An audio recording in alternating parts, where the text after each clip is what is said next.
may isang bagay na dapat huwag mong gawin pag ikaw ay malungkot. What is that one thing that you should not do when you are sad and disappointed?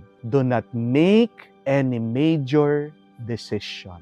Pag sobrang lungkot mo, pag sobrang disappointed mo, pag nai-stress ka sa buhay, huwag kang gagawa ng malaking desisyon. Amen? Because when you are at the lowest in your life, and if you make a major decision, you will choose the wrong thing. Halimbawa, pag gutom ka, huwag kang mamimili magro-grocery. Why? Because you will pick the wrong thing. Amen? Pag desperado ka, wala kang trabaho, huwag kang magja-job hunting. Amen?